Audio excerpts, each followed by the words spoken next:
everybody, and welcome to today's episode of Rise Up, Voices from the Frontlines. My name is Krista Fee, and I am your host. And today we are going to have a deep dive conversation about peer support, groundbreaking research in relationships, and what we can do on every level, from social to administrative to peer-to-peer, to bring the quality of life and reduce post-traumatic stress and suicide and addiction and divorce in our military and first responder families. So please welcome Joe Rizzuti to the show. Hi, Hey, Joe. thanks for having me. Just a couple of things. I do have a thick Boston accent, and the camera does gain 50 to 70 pounds. So I just want to let your audience know that. But thanks for having me. It's great to be here, and thanks for all I the am work that so you guys happy are to doing. have you. I love that you are so knowledgeable in so many different aspects of the conversations that we have. So this conversation can go in so many amazing directions. I'm guessing we'll probably have you back more than once to go into other aspects that we can't hit on today. But I love to let our audience know a little bit about the people that I bring on. So let's start at the beginning, which is always a great place to start. Who was Little Joe? What A was little, your like? yeah. I actually, it's funny that you said that because I actually wrote a book that I give away called "A Cop Story" because of my growing up. I grew up in the city of Revere, Massachusetts, which is a very colorful. It could be a sitcom, a beautiful little city on the coast of Massachusetts, right next to Boston. Um, Italian, Irish, and Jewish. Organized crime was prevalent in the 60s and 70s. Um, my family was deep in service. My grandfather worked for the DPW. My uncle, who's like a mentor to mine, was a firefighter. His family were all firefighters. So I kind of grew up in the firefighting service. I grew up around a firehouse. My stepdad was in the army, and I followed his footsteps there. My biological dad was a two-bit wise guy. It was something like out of the Sopranos. And I grew up with a learning disability, and I overcame that. And it's you don't overcame it; you just challenge it every day. And I had a dream. I wanted to be I always wanted to go into the, uh, the fire service, and I realized I don't do heights very well. Oh, no. Um, and those guys work really hard. I know not that us cops don't, but I'll take the fast cars and the guns compared to the chainsaw on a roof that's burning. Those guys are amazing. They're my heroes. If any cop says that they're not, they're lying to you because deep down inside, they're amazing people. And yeah, so I grew up in the city of Revere. And what happened early on, I had, with the learning disability, I was a problem child in school. Um, Back in the 70s, they didn't have all these great tools. They put us in a room with behavioral issues, and I had these great teachers. I had husband and wife team, Mr. Maleko and Christine Race, and another guy named Jack Karen. And something snapped. It hit on something. A switch went on in my brain my senior year. I was in this class. It was a reading class, and Jack McCarron was a World War II veteran. I was definitely going into the military. He was a very strict man, which was not the typical teacher that I liked, but I had a lot of respect for him. He brought this gentleman in that looked like he was homeless, and he ended up being an undercover Massachusetts state trooper. And it was just a switch. I wanted that job. But with the learning disability, I spelled cat with a K. I had a lot of ground to make up because I wasn't paying attention in school. Um, I had a dad at the time was working full time for the National Guard as a recruiter. I wanted to join the Marine Corps, and I think my father needed to make his quota, and he steered me toward the National Guard, which was a great opportunity. I went into the Guard, and I joined to be an MP. My father thought it was the funniest thing in the world because I hated authority. They kicked my butt. Um, it was the best thing I ever did. I joined a unit that was downtown Boston, was filled with police officers, city cops. They took me under their wings. I was the youngest. Went to work full time for the National Guard. I was the youngest National Guard recruiter in history. I made a lot of milestones in the Guard, and what happened was that eventually I got lucky and got a high score and was able to. I got called for the fire service, Mass State Police, but Revere at the time I always wanted to be a Revere cop. There was just something.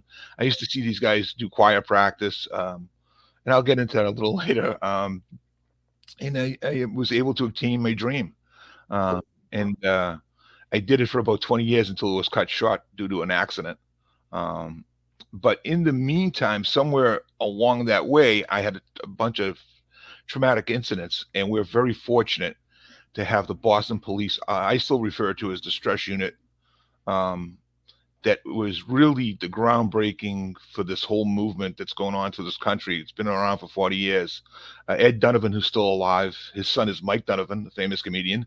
Um, we had them in our backyard. So we didn't have, back in the day, the Mitchell model and all this stuff was just coming about. Um, so I was lucky to get support through the stress unit, fell in love with the work. Because of a couple of traumas, I was sent up to this farm that just started called the Onsite Academy. And it's the nation's premier facility for post-traumatic stress and addiction at the time. It was these two amazing angels that go on to become my segregate parents, I call them, Dr. Hayden Duggan and his wife Valerie. Um, and they basically saved my life. And what it is they're based off the Mitchell model. It's a beautiful place up in the western part of Massachusetts. I go up there and to deal with some of the traumas. I never left, and when I retired, I was fortunate enough to become a LADAC, a drug and alcohol counselor, because I just don't want to do the clinical hours that you people have to do on the mental health side, and they make it so hard. It's just not fair. There's so many people that would get into this business to help people, but the academics making it so tough for people to get into the field. And I think they're jealous of the peer support people that are doing the amazing work. But OnSite's got a beautiful alliance of the clinical people that are like yourself that are culturally competent um, and just I was volunteering up there when I retired, and finally he said, "No, you got to come work up here." And I went and got my LADAC, and now I'm on staff there. I am blessed to have an opportunity which is so unique. I work with a phenomenal partner, Jay McKeon. She works up at NEPBA, and she works with me up at. I work with her up at OnSite. NEBPA is the New England Police Benevolent Association. They're based here in New England, and I help them with their wellness along with Jane. And I'm also with the Fraternal Order of Police. So they allowed me to work with, which is kind of unique because they both do collective bargaining work, but I don't get involved with that politics. They're allowing me to reach as many police officers and first responders as we can. And I got to give credit to Jerry Flynn from the NEBPA and Tom Greenhall over at the FOP. Tom is another mentor for the FOP, and he does a lot of work with both of us for allowing me to be able to be part of two great organizations. And Sherry Martin too, and who's the director at the FOP. So that's a little bit about my story. And along in there, I go. I am in recovery. I got 11 years under my belt, and that's something unfortunately goes hand in hand with our business. I work strictly with first responders and their families right now, and yeah, I get a great life, and I'm giving back, and I love it. It's extraordinarily rewarding work, and it almost, for people who spend their lives serving others in different capacities, whether that's serving in the military, serving as a police officer, serving as a firefighter, it's almost a natural progression. There has to be a plan B for when you're going to retire, or you're going to get hurt, or you're going to med out. So there's there is gotta be a plan B, and continuing to be able to help others, continuing to be able to follow that passion and that purpose it keeps retirement from being a danger zone. It keeps retirement from being a terrible thing. So few people like retirement.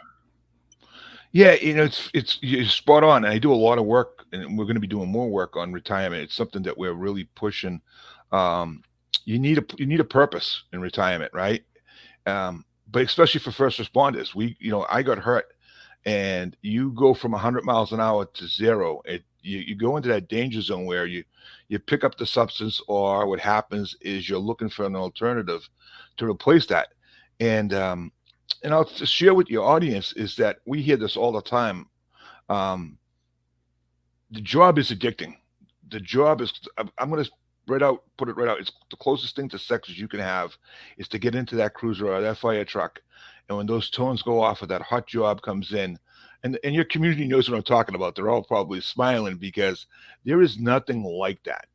The chemicals that go off in your brain, and for those of us who are fortunate to do it at the level that I did it, and work in the type of environment that I did, when that's gone, I actually goes. I the story is I go up to on-site when I had to retire from my identity, um, because my boss was so worried about me. I've been a cop since I was a kid. I wore a uniform, um, and I had to reinvent myself, and it was to work at on-site, and I ended up opening a hot dog cart, something crazy, and it was successful. But I was doing counseling on the side of the road, and it's a true story, and it this allows me to be in the police stations, the fire stations, and to work with first responders, and still live vicariously, through them. And you got to have, like you said, that plan B. I love what you said. It med out. I never heard that term before. Med out. Uh, in Mario Oliveira, who's a legendary police officer that was shot up here, he runs the violently injured officers group, and we've talked about this a lot. Our first responders get a raw deal in a lot of states where um, it's not an accident that we get hurt. We're assaulted. We get hurt on the job, and we take a financial hit when we retire. And then don't get me wrong, the money's good in retirement, but my earning capability, like here in Massachusetts, and I know the NEPPA is going to be working on some of the legislation, but it's going to be national. Why do we get penalized? When I left the police department, I no longer get the raises. I'm no longer entitled to overtime. I'm capped at what I can make. I didn't ask to go out, and our heroes that get shot, I got run over, and I broke my knee, and I can't do the job anymore. But I think we get a raw deal because our first responders give so much, and we get penalized for doing our jobs. And I know the FOP on the national side, and I know the NEBP is also looking to change these. And I know Mario is doing some great work because you know somebody asked me the other day, when's the best time to start thinking about retirement? I says the day you get on the job, because God rest her soul, we just had a 19-year-old police officer that was a member of the NEPPA get killed up in Rutland, Vermont. 2 days on the job, she sacrificed herself, this hero, and took out a bad guy. And she was 2 days out of the academy. So yeah, you got to start today when you get on the job, because you don't know, God forbid, when it's going to happen, and you don't want to leave. And we don't talk about the financial piece enough in first responder world. That I see. I had a kid. I call him a kid. I call everybody a kid. I call everybody a kid. It's funny. I had this officer pull up, and he had a beautiful F-250 pickup, brand new on the job. I said, "What's that payment?" He says, $1,200. Oh I my says, gosh. $1,200. I go, why don't you take that money and put it towards? I know houses are expensive, but buy a junk box. Use that for your work car and buy a piece of property. And I think that's a place that we all have to start thinking about with our young first responders, because the job does pay well in our place, our jobs. But yeah, so that's pretty much some of the areas that I like to see us go into down the road, and as we go forward in mental health, there's areas that we can do to help our officers, and one of them I think is the financial and retirement piece.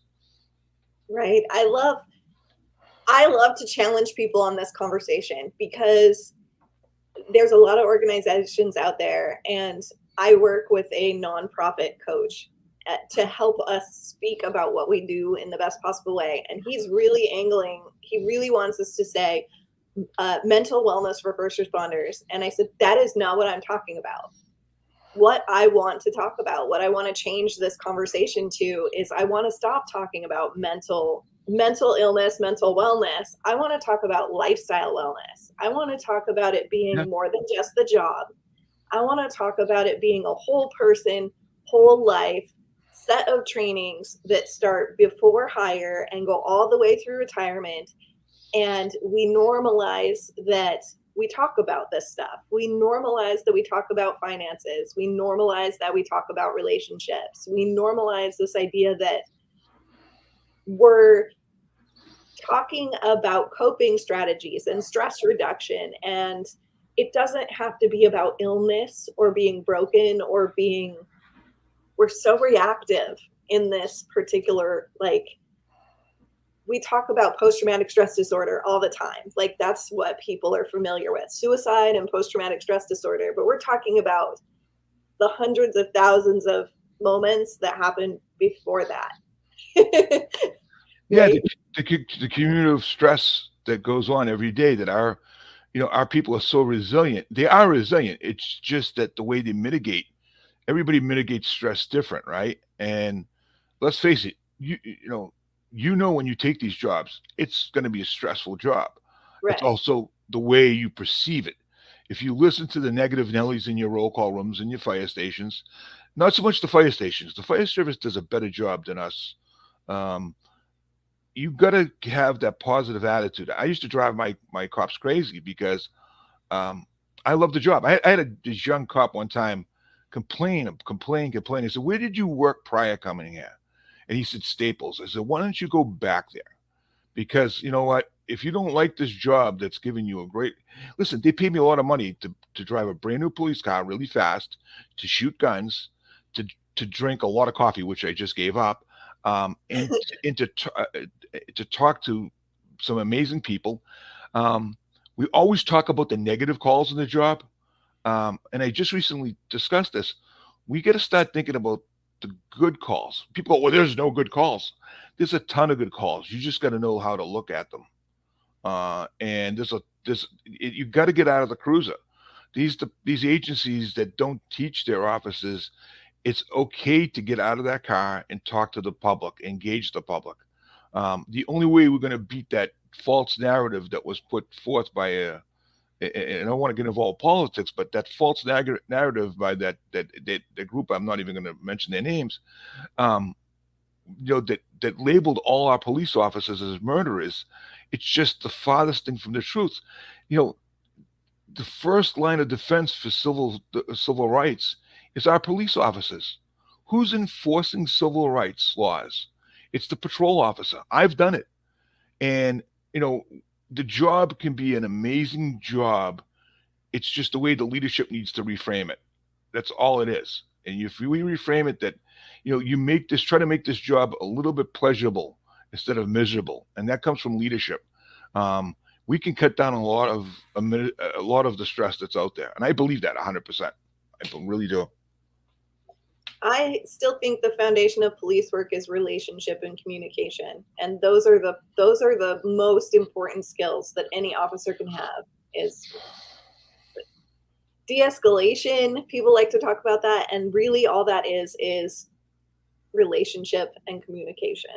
If you actually are taught how to talk and how to listen all the time, if it's a normal conversation, that's really helpful. And like you said, you don't have to stay in the car. The job is to be the bridge for the community. Like, you're there to have relationship with the community, and staying in the car keeps you apart, keeps you other. And exposure and uh, exposure and comfort come from connection. Yeah, some of the best police officers are deputies and COs, because the COs, the corrections officers, and our deputies that work the jails, they don't have the guns on their side of their belt. They don't have the tools. They have the verbal skills. And I think what helped me was I was a recruiter for the National Guard. So my salesmanship skills, and that makes me a better counselor too. We're able to maneuver people. I mean, I wasn't a perfect cop by any means. Um, but I see the skill set that our deputies and our corrections officers, when they work the road, they do a beautiful job at de-escalation because that's what they're taught. They have to. It's a survival skill. Um, Listen, we spend a ton of money on useless stuff in the academy. You know, um, some of the training that I got there, I just shake my head. And when I think about it, I was talking to Karen Solomon from First Help, who's another great organization that's doing phenomenal work. They're based here in Massachusetts, another first for us up here. And I said, our biggest issue is the chiefs out here spend more money on challenge coins and T-shirts than they do on officer wellness. It's insane. Or the other stupid thing that they're doing now is I'm a big fan and is wellness visits. We do it in my practice. We do it in my practice. Wellness visits, but they have the officer use insurance. When you use insurance, you got to put a label. You got to come up with a diagnosis. There has to be diagnostics. It's sad because so they will. It's cheaper to if contract with a culturally competent team, and now there's no labels. Now because God forbid that officer's called into court and they pull his records and they're going to say, well, you went to this therapist and it says the lowest diagnosis, and correct me if I'm wrong, I think it's like adjustment disorder. I don't take insurance. And I'm like, why would you do some to that to somebody? Yeah, it's great you're giving them a day off, but then they get to search for these therapists that don't know what they're doing. And I'm going to be very honest with you. There's a lot of them that just want to get paid. And instead of just spending a little bit of money and getting the quality that's out there, and start putting a label on our offices. It's another pet peeve of me, and I see that a lot lately. Oh, we're doing the right thing, mental health. No, you're not. You're doing it to cover, to pat yourself on the back. But what are we actually doing for our offices when we set up a wellness program? Are we doing it to make the chief feel good, or we're doing it actually to build morale and to take care of the members? So you can see, I'm quite passionate about this, and it's something I. Oh, that conversation I'm also hugely passionate about. I think there's a huge gap in knowledge. I think what is happening is there's this idea that a licensed certified therapist is the go-to for everything. And a therapist is for diagnosis, prescription, and when there's actually a mental health illness, right? Yeah. You don't necessarily need a licensed therapist for lifestyle wellness. So if you're looking for coping strategies to handle stress, if you're looking for someone who can listen to you about your relationship struggles, if you're looking for someone who can give you some financial advice, you don't need a therapist. So you don't need a diagnosis, and you don't need all of those negative things that go along with that, where your peers think that you are, not able to have their back anymore, or that you're now a liability. We're forgetting that there's an entire spectrum of service providers that come before that could be extraordinarily effective. And this is your peer support and your coaches and your consultants, and you've got a ton of different people that can be vetted, but they don't come with the same negative side effects at that level of care. Yeah, and my biggest pet peeve is the culturally competent. You hear me use that term a lot, and it's awful hard to break into this field, right? It's awful hard. Everybody thinks they're going to make millions of dollars helping first responders. We feel good, and they graduate and they get their masters, and they want to put their shingle up, and they want to dictate to a guy like myself or my other peers that have been doing this since '96, because I had a professor in college. She had a doctorate, brilliant person, and she looked down at me and she questioned me about the work that I did. She thought I was lying about who I knew and where I was and what I did. And I, needless to say, had a long conversation with her afterwards, and I'm like, you need the alliance. There's an alliance between the clinical world and the first responder world, and we do it beautifully at onsite, but they need to be culturally competent. What I mean was, you got to leave your ego at the door. Our therapists, that are civilian therapists, we have a lot of them that are like myself that will go on after being a first responder and become, in the clinical world, and get some sort of license. But you need the alliance because they bring so much to the table. But these clinicians that we work with, they're not about the money. They have great practices. They volunteer. At 2 in the morning, I'm going to tell you right now, my partner, the ones I work with, they're out on a CISM team volunteering their time. I know how some of these blowhards that work at these facilities that want to get on a podcast and tell you how great they are, that will shut their phones off and they will not show up at a call or a debriefing or a defusing. And they don't have any empathy or sympathy for our officers. They're there to write a book, or make a name for themselves. And I know I'm going to get a lot of pushback, on this, but I'm telling you, what works and what we see work are these beautiful individuals that are out there like yourself, that understand our culture and that give their time, and we don't have enough of them.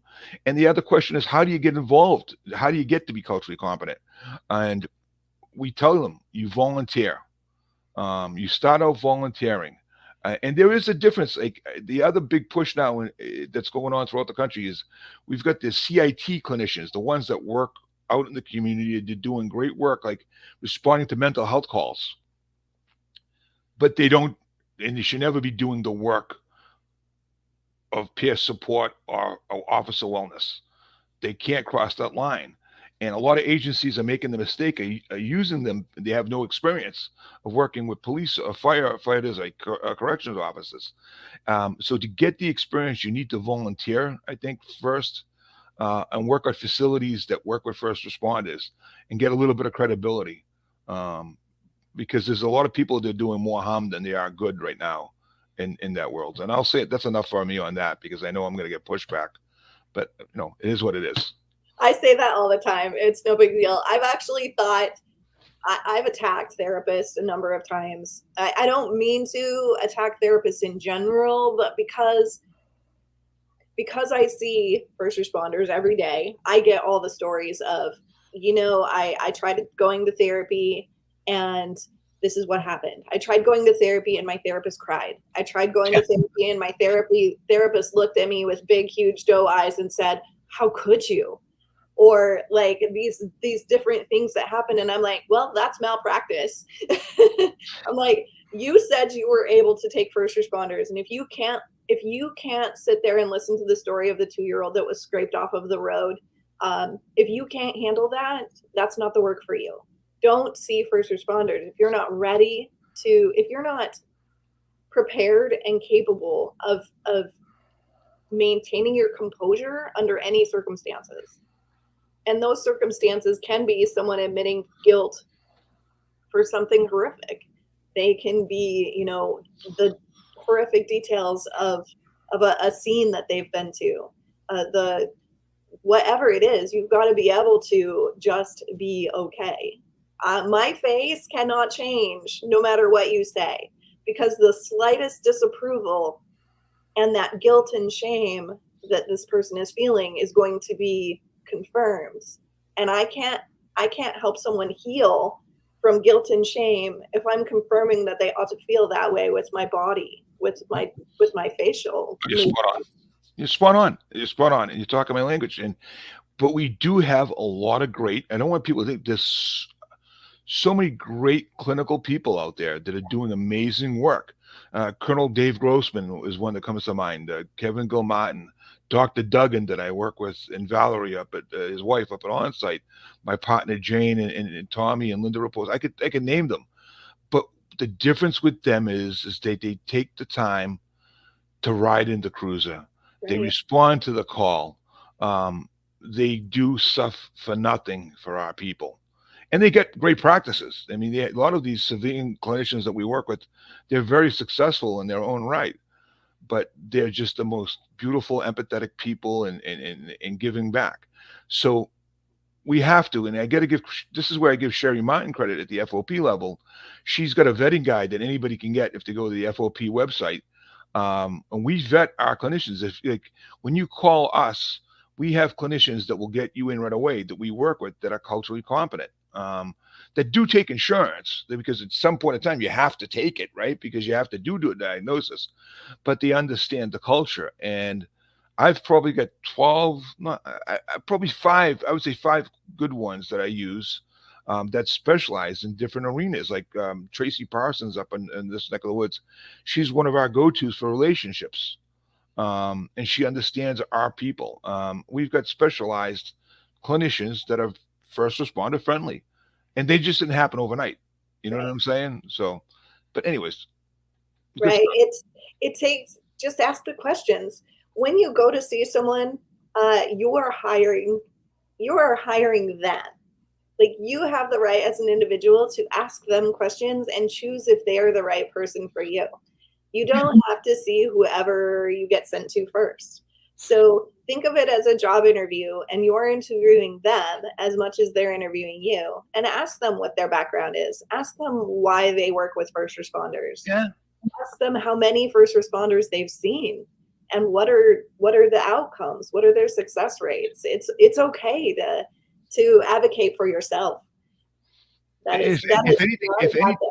if anything, this podcast does today, it opens up the discussion for somebody that's maybe looking for a therapist. And I applaud you for doing that because we need to have our people go to the right person because they do no more harm than good.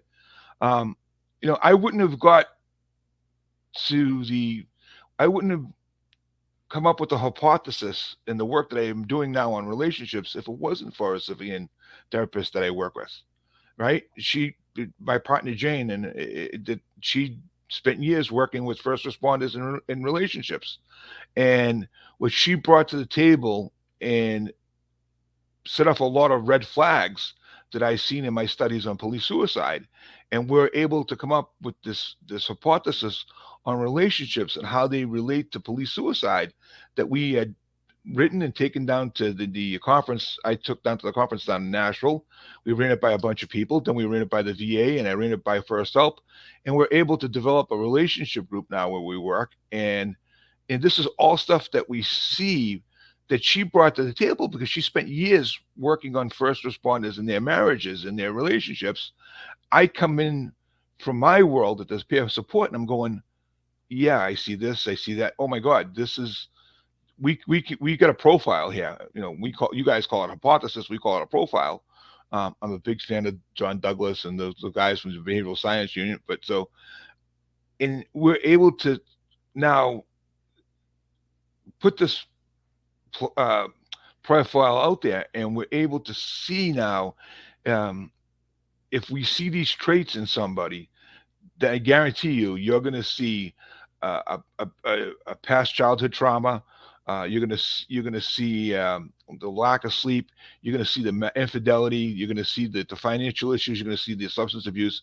And guess what? You're gonna go along with that. You're gonna see either a suicide attempt, a suicidal ideology. I always have a hard time with that word.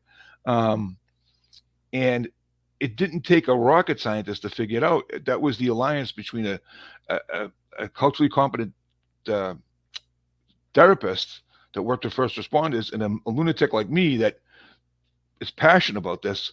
And now all of a sudden we're actually putting the plan into action.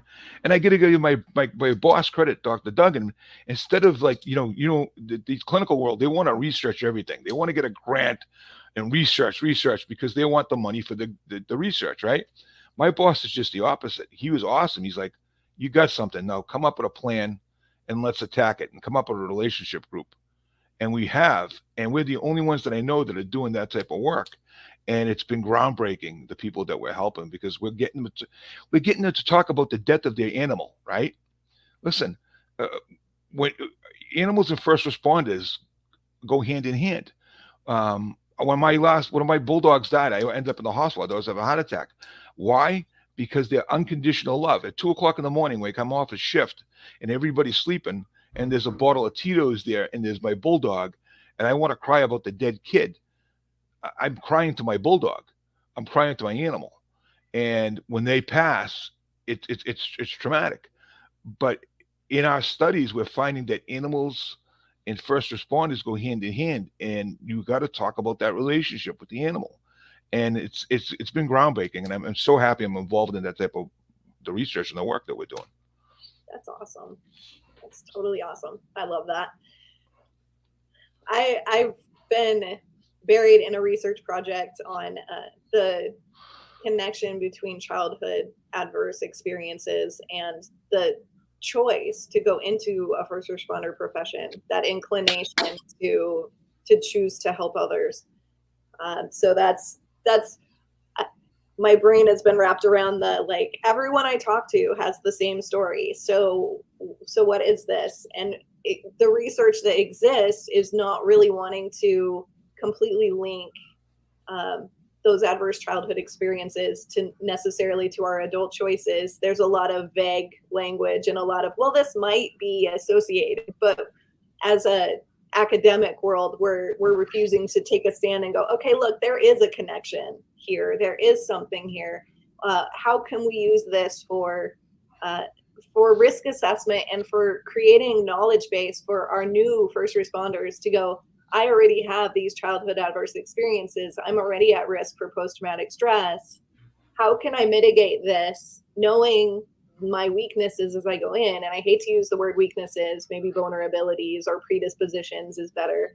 But knowing the risks and knowing that we know how to mitigate it with all of these different tools and resources, how can we give them the tools to say, I might be a little more at risk than my partner or my buddy here.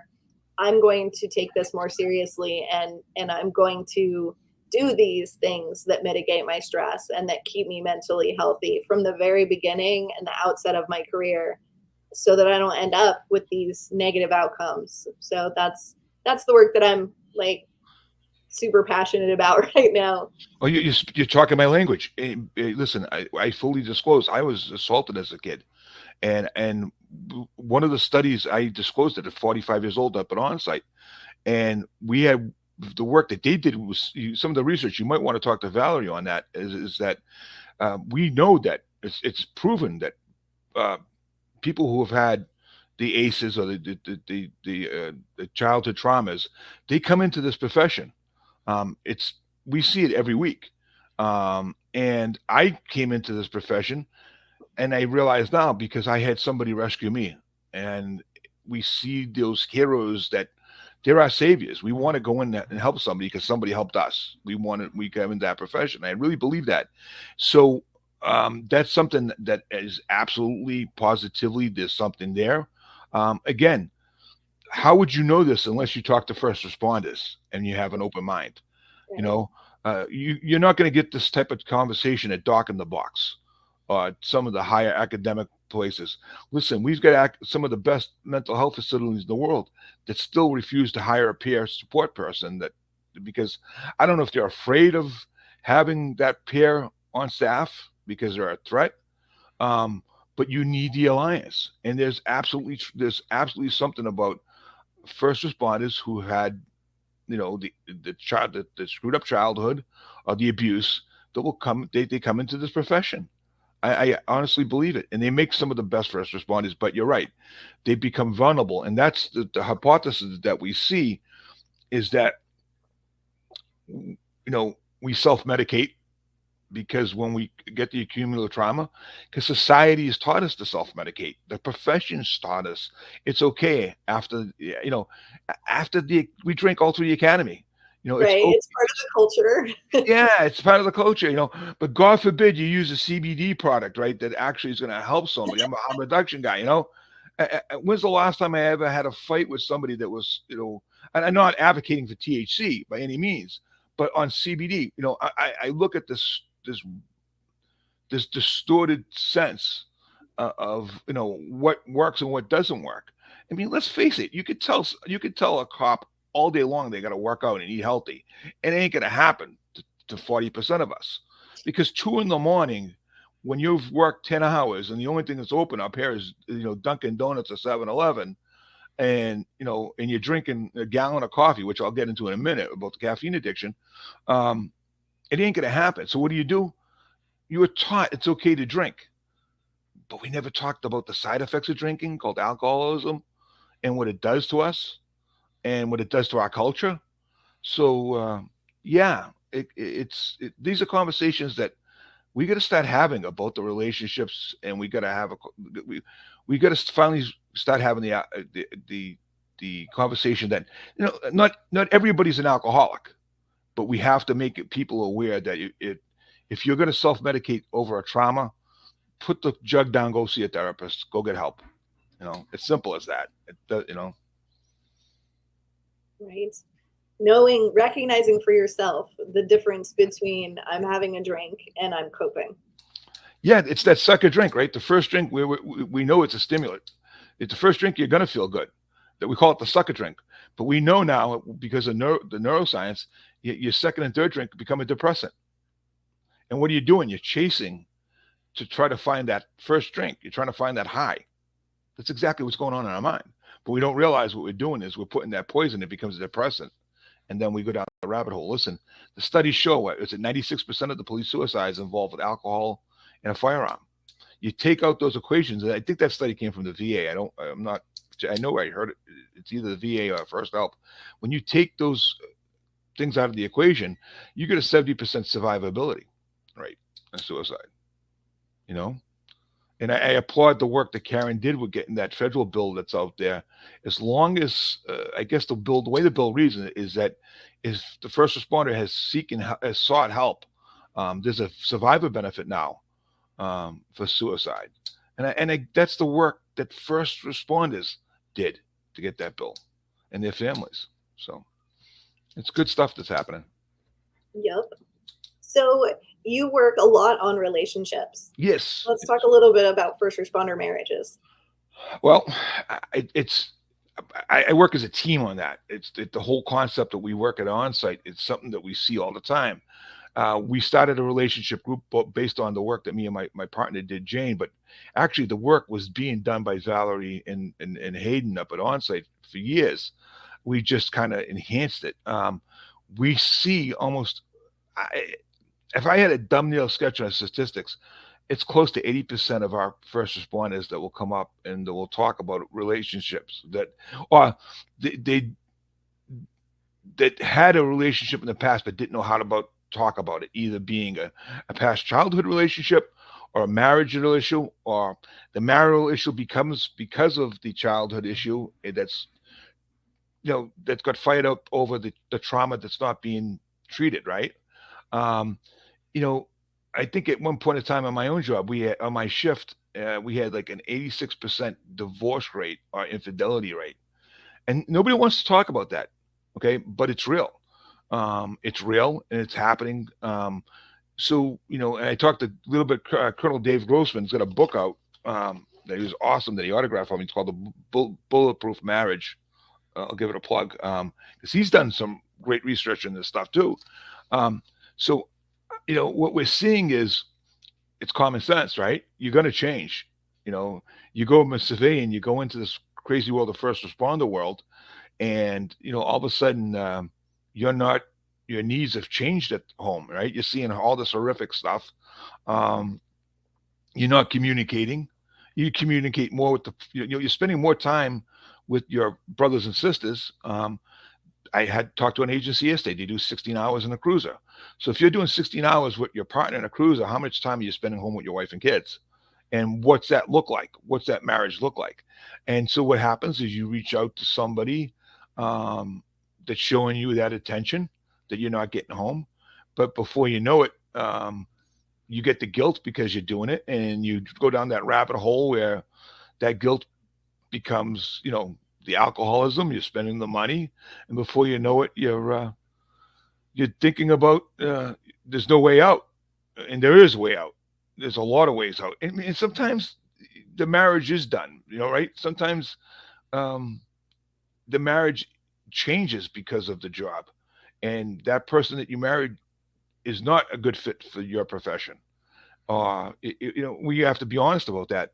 But for the most part, when you reach out to somebody on an infidelity, it's usually because of what's happening in your past or on the job.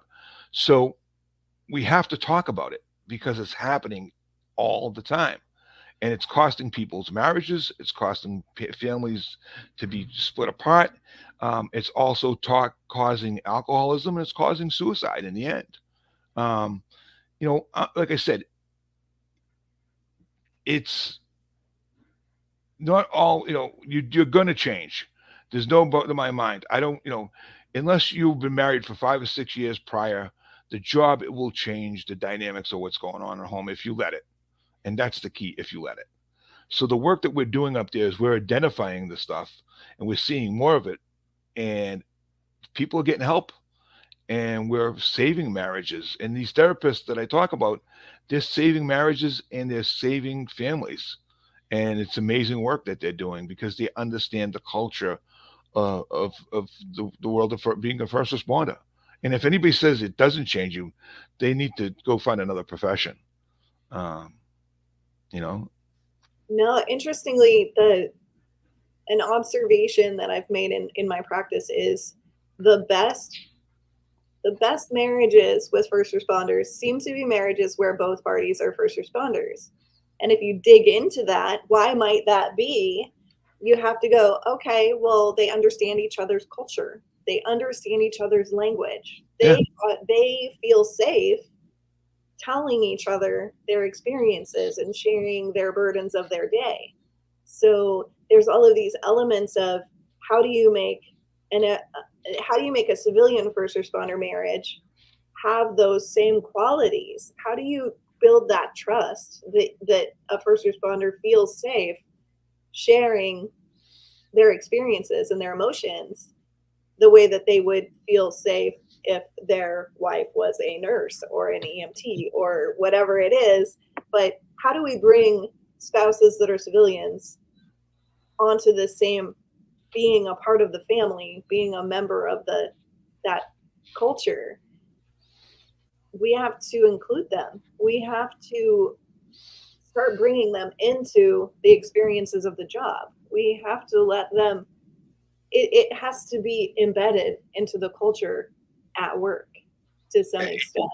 spot on. And I know Dr. Gamont talked about this a long time ago. Boston PD, having the conversation early on, pre-appointment, is huge. Having a culturally competent marriage therapist on speed dial is important.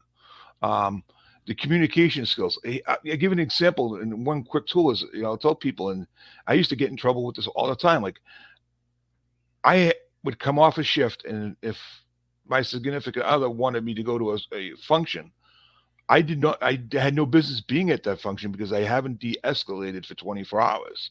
And when you go there with people that don't understand your business, and I always get this, well, you would jump and run for another first responder, or you have no problem being at a first responder function because they understand me. When you take me, even today, like going to a family function with a bunch of people that don't understand me, I've been retired 11 years. My skin crawls because the questions that they ask, and I just want to just like hide in a corner, leave me alone. Um, and who do we gravitate in those barbecues and birthday parties and weddings? It's the other first responder. You might not even like the guy or girl, but guess what? It's true. You're going to gravitate them because we feel safe. And one thing, if your audience does have a member, um, you give them space to de-escalate before you ask them to go to a family function. Give them time just to relax, a good, even 10 hours, just to before you put them in a position where they're going to feel uncomfortable.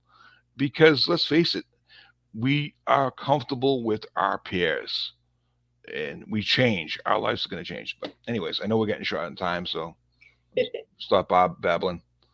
No, it's all very valuable information. I love this conversation. And I think I think it's great for people to hear the differences. Because I think people don't necessarily. If you're not in it, you don't know.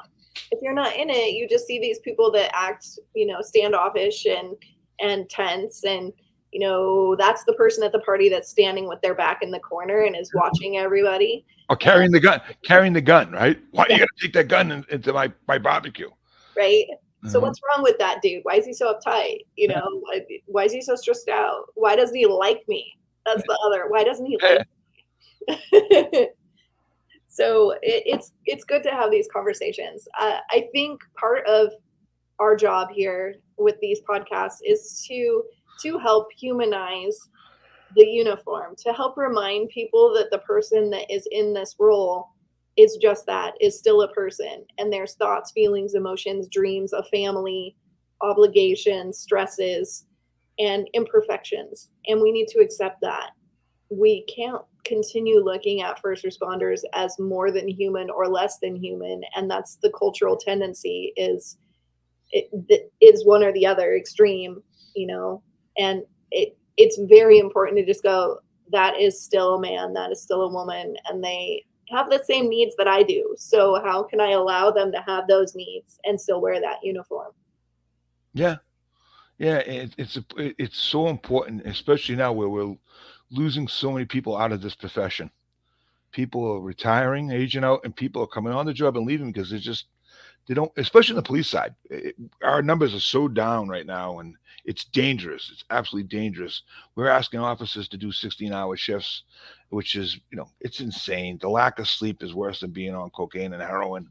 And then, like me, I got caught up in caffeine addiction. We're drinking tons of coffee, which is a stimulant, and we're doing damage to our bodies. I see these young kids pounding down these monster energy drinks to stay awake. And then we discipline them when they want to take 5 minutes behind the police station to get a little sleep. We want to suspend them, and I think it's absolutely stupid. We're investing hundreds of thousands of dollars in our people that are doing amazing work, and in the leadership um, has no empathy or sympathy or don't education of what is actually going on in the field. Um, and I think that's a conversation that needs to be take place now before we lose the profession.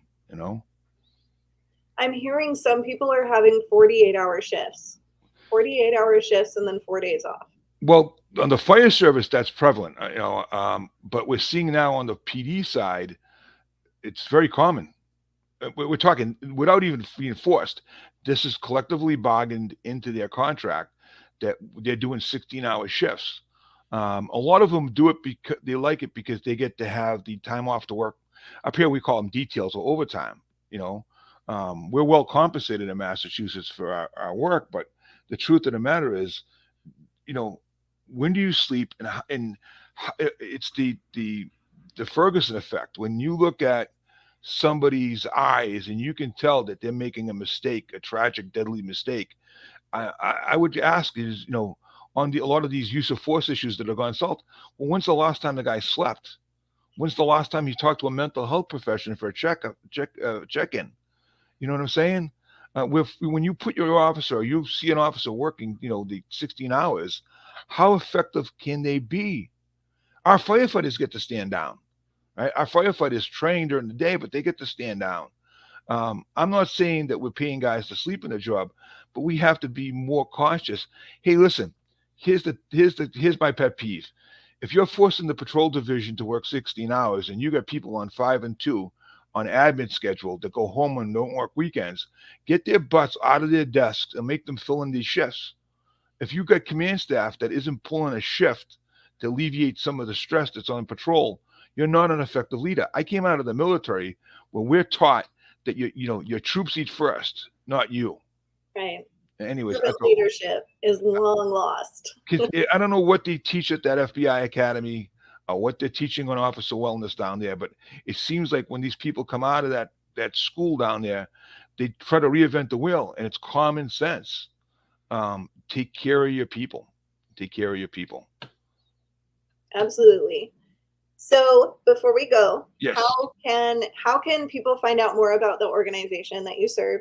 And It's very simple. I serve a lot of organizations. I'll just put my phone number out there because My phone doesn't stop, and that's we don't have an off switch being first responders. We're never going to have an off switch. You're not going to tell us about boundaries, all the psychobabble stuff that we learn in college from these psychologists. It doesn't throw it out the window over us because our first responders. I'm going to end up probably dying on with my phone in my hand, helping the first responder, and that's the way I want to die. So Oh, nice, that's a whole nother conversation on yeah, the nice, differences in what it looks like between clinical yeah. therapy and what first responder work looks like. Oh, absolutely. It's On you. call 24/7, you're available in between sessions. No boundaries. The power differential. You're Yeah. you're not a doctor and a patient, you are equals, you avoid the clinical environment as much as possible. It's better to have sessions with a fishing pole in your hand. Yeah. Dunkin' yeah. So Like, anyway, it's a whole different world. 978-408-5279, 978-408-5279. You can get me on Facebook. I'm out there. And like I said, if there's anything that I can help you, if your agency's looking for resources, I'm tapped in throughout the country. I have a brother-in-law who's a LA County firefighter. You know, so I'm well tapped in throughout the country, different agencies. I'd be more than glad if you're having a bad day and you just want to talk. That's what we do. So thank you for having me. I'm looking forward. You guys are doing great work. This conversation is awesome. You're spot on, and it's nice to talk to somebody that understands spot on what we're doing. So I applaud you. Thank you so much. We'll stay in touch and Absolutely. we'll probably do some more episodes. All right. Thank you. Thank you. Thank you, everybody, so much for joining us today for this episode of Rise Up Voices from the Frontlines. I will connect you. I will put the links down below so you can reach Joe and so that you can reach Battle to Be if you are looking to support our organization or you're looking for resources. If you want to support this podcast, you can go to battle2be.org, BATTLE, the number 2, BE.org. Again, thank you so much for being with us today. I can't wait to see you next week.